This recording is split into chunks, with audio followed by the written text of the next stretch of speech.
नमस्कार मित्रों, मैं डॉक्टर अनीता जैन, प्राचार्य जैन स्थानक वासी गर्ल्स डिग्री कॉलेज बड़ौद। आज छायावाद के प्रसिद्ध कवि, जो क्रांतिकारी कवि के नाम से भी जाने जाते हैं, सूर्यकांत त्रिपाठी निराला जी द्वारा रचित जूही की कली कविता की व्याख्या करने के लिए आपके सामने उपस्थित हूँ। इस कविता की व्याख्या करने से पहले हम इस कविता के विषय में थोड़ी सी चर्चा करेंगे। तो ये कविता निराला जी द्वारा रचित एक प्रसिद्ध प्रेम रचना है। कवि ने इसकी रचना सन 1916 में की थी। हिंदी की प्रसिद्ध पत्रिका के संपादक आचार्य महावीर प्रसाद द्विवेदी जी ने इस कविता को अश्लील कविता कह करके अपनी पत्रिका में प्रकाशित करने से इनकार कर दिया था, लेकिन बाद में यह कविता काफ़ी लोकप्रिय हुई। शालिग्राम उपाध्याय जी को ये कविता इतनी प्रिय लगी, इतनी पसंद आई कि उन्होंने माधुरी के मुख पृष्ठ पर इस कविता को प्रकाशित किया। इस कविता के रचनाकाल को लेकर विद्वानों में बड़ा मतभेद है। यह कविता सर्वप्रथम निराला जी के काव्य संग्रह परिमल में प्रकाशित हुई, जिसका प्रकाशन वर्ष 1930 है। यह कविता हिंदी साहित्य में सतरंगी किरण के रूप में स्वीकृत हुई। मुक्त छंद, दमित भावनाओं की सरस अभिव्यक्ति, नूतन सौंदर्य बोध, कल्पना विलास एवं प्रकृति चेतना के सूक्ष्म अंकन के कारण ये कविता सहृदयों में काफ़ी लोकप्रिय हुई है। इस कविता में कवि ने जूही की कली का मानवीकरण किया है। इसमें जूही की कली को एक नायिका और पवन को नायक के रूप में चित्रित किया गया है। स्वयं निराला जी के अनुसार जूही की कली हिंदी साहित्य में तमसो माँ ज्योतिर्गमय की मार्मिक अभिव्यक्ति करने वाली प्रस्तुति है। छायावादी कला वैभव, कल्पना वैभव और सौंदर्य बोध की अभिव्यक्ति करने वाली इस कविता ने हिंदी जगत में बड़ी लोकप्रियता को प्राप्त किया है। तो आइए अब हम इसकी व्याख्या करना प्रारंभ करते हैं। विजन वन वल्लरी पर सोती थी सुहाग भरी, स्नेह स्वप्न मग्न अमल कोमल तनु तरुणी जूही की कली, दृग बंद किए शिथिल पत्रांक में वासंती निशा थी। सबसे पहले हम इसके क्लिष्ट शब्दों का अर्थ आपको बताते हैं। विजन माने निर्जन, सुनसान। वल्लरी अर्थात लता। अमल पवित्र। तरुणी युवती। शिथिल थकी हुई। पत्रांक माने पत्तों की गोद में। वासंती निशा, वसंत ऋतु की रात्रि। तो आइए प्रारंभ करते हैं इसकी व्याख्या। विजन वन वल्लरी पर, एक निर्जन वन में एक बेल थी और उस बेल के ऊपर सोई थी सुहाग भरी सौभाग्यशालिनी जूही की कली सो रही थी। कैसी थी वह? स्नेह स्वप्न मग्न। ऐसा लगता था जैसे वो प्रेम के सपनों को अपनी आँखों में भरकर मस्त होकर निद्रा मग्न है। अमल कोमल तनु, उसका शरीर अत्यंत निर्मल है, कोमल है। वह जूही की कली युवती है और वह अपने नेत्रों को बंद करके थक कर पत्तों की गोद में सो रही है। वासंती निशा थी। ये वसंत ऋतु की रात्रि थी और वसंत ऋतु की रात्रि में जूही की गली अपने नेत्रों में अपनी संयोगावस्था के स्वप्नों को भर कर के मदमस्त होकर के पत्तों की शैया पर सोई हुई थी। विरह विधुर प्रिया संग छोड़ किसी दूर देश में था पवन, जिसे कहते हैं मलयान। विरह विधुर, विरह से व्याकुल, जो अपनी पत्नी से दूर है। ऐसा पवन भी अपनी प्रियतमा से अलग किसी दूर देश में था। उस पवन को मलयानिल माने मलयाचल पर्वत से चलने वाली सुगंधित वायु के नाम से पुकारा जाता है। तो ऐसा उसका वो प्रेमी उस जूही की कली रूपी नायिका से दूर विदेश में था। वहाँ पर भी वातावरण बड़ा सुंदर था। शीतल सुगंधित हवा चारों ओर चल रही थी और ऐसे वातावरण में उसे अपनी प्रियतमा की याद आती है। आई याद बिछुड़न से मिलन की वह मधुर बात, आई याद चांदनी की धुली हुई आधी रात, आई याद कांता की कंपित कमनीय गात।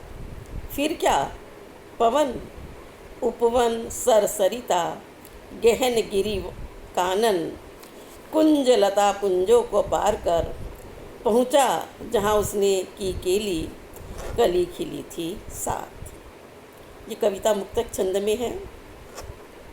इसमें जो क्लिष्ट शब्द हैं, कांता माने पत्नी नायिका, कमनीय माने कोमल, सर माने सरोवर, गहन गिरी गहन जंगलों और पर्वतों को पार करके, केली माने क्रीड़ा।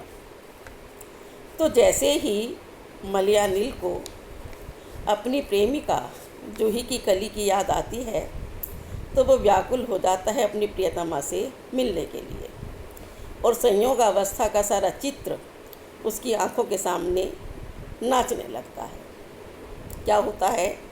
आई याद बिछुड़न में मिलन की वह मधुर बात। अब वो अपनी पत्नी से दूर था, तो ऐसे में उसे अपनी पत्नी, अपनी नायिका उस जूही की कली के साथ बिताए गए क्षणों की याद आती है।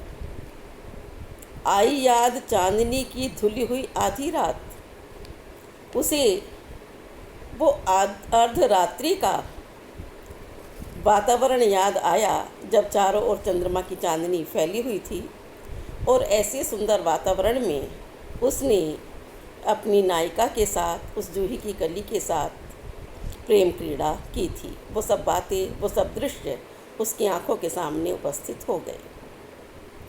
आई याद कांता की कंपित कमनीय गात, उसके स्पर्श से उसकी कमनीय नायिका को जो शरीर कांपने लगा था, उसका वो कंपन, उसका वो रोमांच उसे याद आया।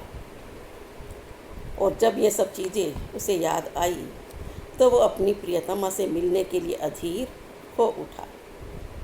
फिर क्या, यानी इसके बाद क्या हुआ?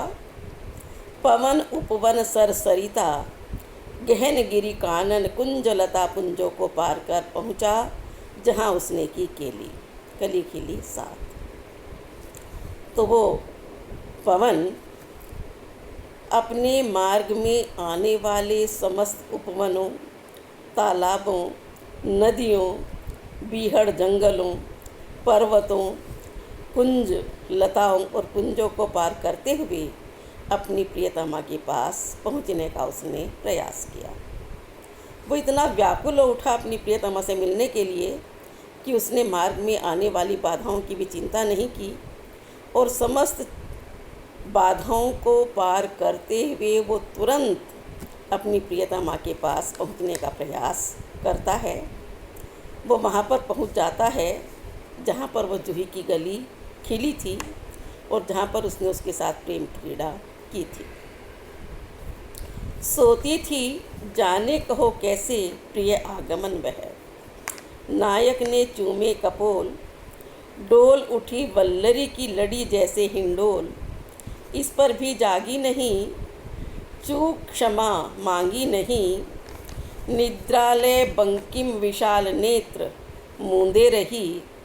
किमवा मतवाली थी यौवन की मदिरा पिए कौन कहे।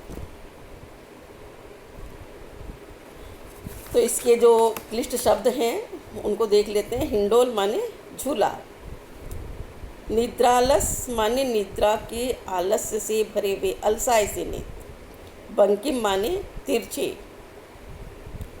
तो पवन पहुंच जाता है अपनी प्रियतमा जूही की कली के पास।